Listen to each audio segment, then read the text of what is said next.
اسرائیل اور امریکہ نے بہت بڑی غلطی کی ہے، کیونکہ ابھی تک انہوں نے جاہلوں سے پنگا لیا تھا، اب کسی عالم سے پنگا لیا ہے۔ ایران کے پاس اتنا بڑا ذخیرہ موجود ہے کہ اسرائیل اور امریکہ دونوں سپر طاقت جو سمجھ رہے تھے انشاءاللہ اگر 4 سال نہیں 10 سال بھی اگر جنگ ہوگی تو یہ ڈٹ کے مقابلہ کریں گے۔ انشاءاللہ جیت تو ہو گئی، اس کی جیت ہو چکی ہے کہ کل بھی حسینیوں کی جیت تھی اور آج بھی حسینیوں کی۔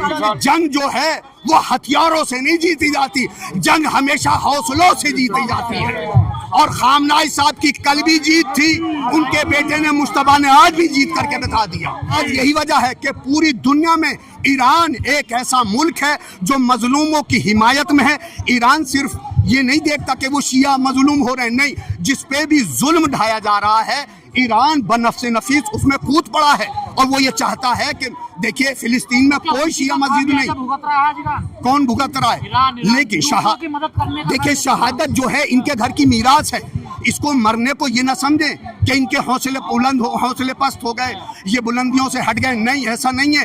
اس گھرانے کی شہادت ہی ایسی سعادت ہے کہ شہید ہوگا تو سعادت ملے گی، کیونکہ امام حسین نے چھوٹے چھوٹے بچوں کو کربلا میں پیش کر کے بتایا میں رہوں یا نہ رہوں لیکن اسلام کا بول بالا کل بھی تھا، آج بھی اور ہمیشہ باقی رہے گا۔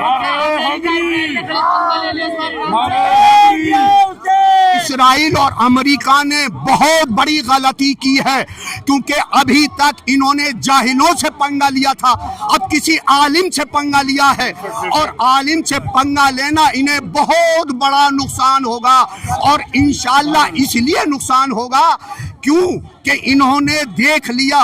آپ اس سے پہلے کیا امریکہ میں آپ دیکھ لیجئے بڑے بڑے راشٹرپتی آئے، کیوں نہیں پنگا لیا؟ انہیں معلوم تھا کہ اگر اس سے پنگا لے لیا گیا تو یہ بیٹھی ہوئی قوم جو ہے یہ سوئی بھی نہیں ہے، ان کا ضمیر ہمیشہ سے جاگا ہوا ہے، اور یہ بتانا چاہتے ہیں۔ دیکھیں انہوں نے کہا تھا کہ خامنہئی صاحب بنکر میں چھپ جائیں گے، یہ حملہ نہیں کریں گے، 3 دن میں ہم فتح کر لیں گے، 5 دن میں سیز فائر اعلان کر لے گا، لیکن ایران نے بتا دیا میں تجھے بنکر میں چھپا کے رہوں گا، کیونکہ حق کا ساتھ میں دے رہا ہوں، حق میرے ساتھ ہے۔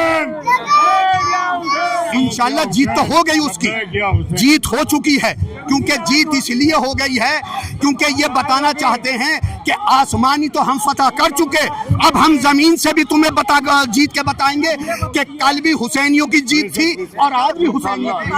اللہ نے چاہا، دیکھیے جہاں جہاں پر بھی ظلم آگے بڑھے گا ایران اس کے مقابلے پر آئے گا۔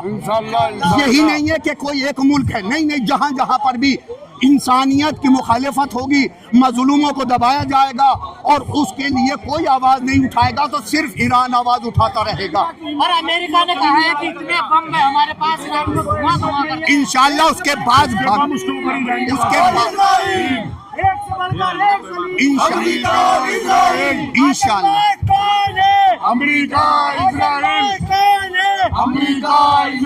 انشاءاللہ یہ تو ابھی 5 دن میں اس کے تو پیر اکھڑ گئے۔ امریکہ کے ٹرمپ جو جھوٹ بول رہا تھا بار بار، ایران کے پاس اتنا بڑا ذخیرہ موجود ہے کہ اسرائیل اور امریکہ دونوں سپر طاقت جو سمجھ رہے تھے انشاءاللہ اگر 4 سال نہیں 10 سال بھی اگر جنگ ہوگی تو یہ ڈٹ کے مقابلہ کریں گے، کیوں کہ انہیں اپنے اوپر بھروسہ نہیں ہے، کسی اور کے اوپر بھروسہ ہے۔ وہ وحدہ لا شریک ہے، اللہ کی طاقت کے سامنے کوئی بڑی طاقت نہیں ہے، کوئی بڑی طاقت نہیں ہے۔ انہوں نے ہمیشہ اللہ کے سامنے اپنے سر تسلیم کو خم کیا ہے اور کرتے رہیں گے، اور دنیا کو بتاتے رہیں گے کہ ہم مظلوموں کے ساتھ ہیں، ظالموں کے ساتھ نہ کل تھے نہ آج ہیں۔ تو کیا جو سعودی میں، قطر میں جو امریکہ کے بیس بنے ہوئے ہیں، کیا سعودی کو اور قطر کو ان کو ہٹا دینا چاہیے یہاں سے؟ دیکھیے اسے سیکھ لینا چاہیے، اور انہیں پہلے ہی لینا چاہیے تھی، کیونکہ انہیں پہلے ہی سمجھنا چاہیے تھا حق کس کی طرف ہے اور باطل کس کی طرف ہے۔ وہ یہ سمجھ رہے تھے کہ ہم ایران کے سامنے اپنی سرزمین کا استعمال کرنے دیں گے تو ایران پست ہو جائے گا، لیکن ایران پست نہیں ہوا، ایران اور بڑھ چڑھ کے کامیاب ہوتا رہا۔ کیوں ہوتا رہا؟ کیونکہ اس کے لیے آج حق کی دعا ہر ایک انسان کے نکل رہی ہے۔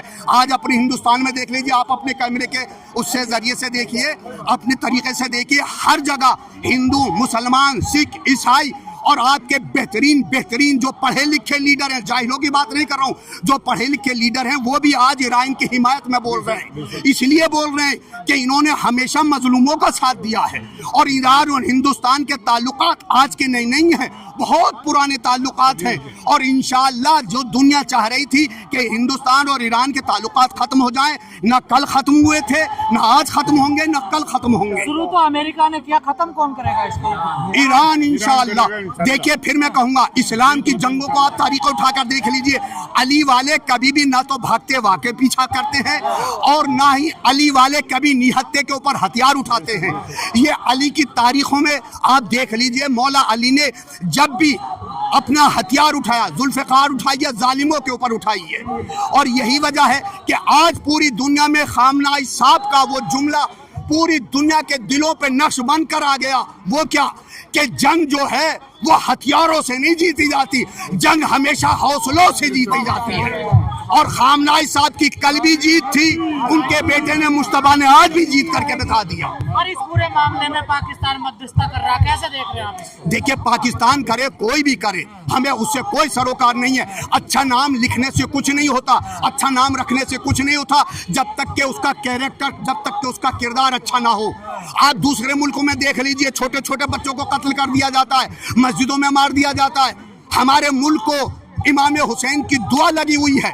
हिंदुस्तान में हमेशा हर मजहब का ख्याल रखा जाता है, हर धर्म का पालन किया जाता है। हमारे बस्ती में छोलस में छोटा सा प्रोग्राम होता है, हमारा पूरा प्रशासन साथ देता है। हमारा क्यों देता है? क्योंकि यहाँ पर सभ्यता का ये मुल्क है, हमेशा भाईचारे का पैगाम दिया जाता है।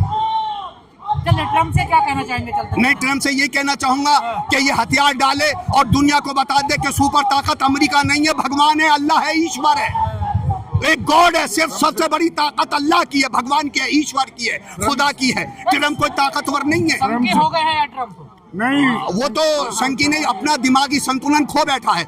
और जो दिमागी संतुलन खो बैठा है उसके ऊपर कोई जरूरी नहीं है हम उसके ऊपर दबाव डालें। बयान दे रहे हैं वो कुछ भी बयान देते रहेंगे, उन्हें खुद अपनी पता नहीं है, उन्हें अपनी पब्लिक की पता नहीं कि उनके अमेरिका में कितनी मुखालिफत हो रही है। उन्हें आज भी ये भी पता नहीं है उनकी मुखालिफत कितनी हो रही है। और दूध का दूध, पानी का पानी होने वाला है। अमेरिका में इलेक्शन करा के देख लीजिए, अगर इसके यहाँ के लिए अगर कोई वोट देने को तैयार हो जाए, ये रसूल इस्लाम की बेटी ही नहीं बल्कि रसूल इस्लाम के रोज़े को भी मिसमार करने की इन्होंने कोशिश की थी। टर्किया ने ये आगे बढ़कर बताया कि नहीं, ये रसूल इस्लाम के रोज़े को भी आप तोड़ नहीं सकते। यही वजह है कि रसूल इस्लाम का रोज़ा आज महफूज है। लेकिन आप देख लीजिए जन्नतुल बकी में जाकर वहाँ पर न जाने कितना जुल्म होता है। आप देख लीजिए, आपके हिंदुस्तान में भी प्रोग्राम होते हैं जहाँ पर भी आपका धर्मी प्रोग्राम होता है, उसमें चीज़ों के ऊपर टैक्स नहीं लगाया जाता। ज़्यादा उस पर जोर ये दिया जाता है कि नहीं, जितने श्रद्धालु आएँ उनकी अच्छे से अच्छी खिदमत की जाए। आप इराक में जाए देखें, वहाँ पर पानी आपको फ्री में पिलाया जाएगा। और सऊदीया में जाइए आप, 200 रुपये की 1 लीटर आपको बोतल दी जाती है, क्योंकि उन्होंने अपने को बिजनेस बना लिया। करबला में और हज में यही फ़र्क है कि वहाँ पानी बांटा जाता है और सऊदीया में पानी को बेचा जाता है। यही मैसेज है आज मेरा इस सरजमीन हिंदुस्तान दिल्ली से। सऊदी ने धर्म को भी बिजनेस बना दिया है। उन्होंने अपने धर्म, उनके यहाँ कोई मजहब नहीं, कोई धर्म नहीं। अरे जो खाने काबा के नजदीक में लाकर नंगा नाच करवाए उनको सऊदी हुकूमत कहा जाता है। आप देख लीजिए, आपने तो पूरी दुनिया को देखा, सोशल मीडिया पर वो उन बच्चियों को नचाते हुए दिखाया गया जो खाने काबा के करीब लाकर उनको नचाने का प्रोग्राम रखा गया। देखिए हमारे यहाँ मजहब जो है वो एक तहकीक का मजहब है और इनके यहाँ जो सिर्फ एक मजाक है, यानी उन्होंने एक मजाक उड़ा रखा है पूरी दुनिया में। आज पूरी दुनिया देख रही है कि हमारे हिंदुस्तान में, अभी मैंने अपनी तकरीर में कहा, ये एक गुलदस्ता है, यहाँ पर हर तरीके का फूल खिलता है। आप सरजमीन हिंदुस्तान दिल्ली में जंतर मंतर पे यहाँ पर इकट्ठा होकर जमा होकर आप मेमोरेंडम पेश कर रहे हैं। आप सऊदीया में जाएंगे, आपको कोई मेमोरेंडम नहीं पेश किया जाने दिया जाएगा, आपके ऊपर सख्ती की जाएगी। आप देख लीजिए। पर ये कहा जाता है ये तो ईरान में भी है ना, देखिए वहाँ भी आंदोलन की अनुमति नहीं, वहाँ पर जो हमेशा देखिए, अगर अनुमति नहीं होती तो वहाँ की बेटियाँ आज प्रोफेसर नहीं होती। अगर वहाँ पर पाबंदियाँ होती तो वहाँ की बेटी कोई पायलट नहीं बनती। अगर वहाँ पर पाबंदियाँ होती औरतों के ऊपर तो आज हमारे हमारी बेटियों में डॉक्टर नहीं होती, 80% बच्चियां डॉक्टर हैं, अच्छी बच्चियां हमारी वहाँ पे इंजीनियरिंग कर रही हैं। हिंदुस्तान के तालिब इल्म, हिंदुस्तान की तलबा वहाँ पर कोई मेडिकल में है, कोई इंजीनियर बन रहा है। तो वहाँ के राजा थे शाह, तो उन्होंने क्यों छोड़ना पड़ा? नहीं, शाह देखिए, शाह जो चाहता था, वो शाह जो चाहता था, डिक्टेटरशिप चाहता था। वो चाहता था कि मेरी हुकूमत मानी जाए। जिस तरीके से यजीद चाहता था कि इस्लाम के लिबास में मैं अपनी डिक्टेटरशिप चलाऊं और दुनिया को बताऊं, न कोई दीन था न कोई कुरान था, यही शाह भी चाहता था। लेकिन आयतुल्लाह खुमैनी ने उस शाह की हुकूमत को नीस्तो नाबूद करके बता दिया और ये कहा कि इज्जत जिल्लत अल्लाह के हाथ में है, शाह के हाथ में नहीं है। आज यही वजह है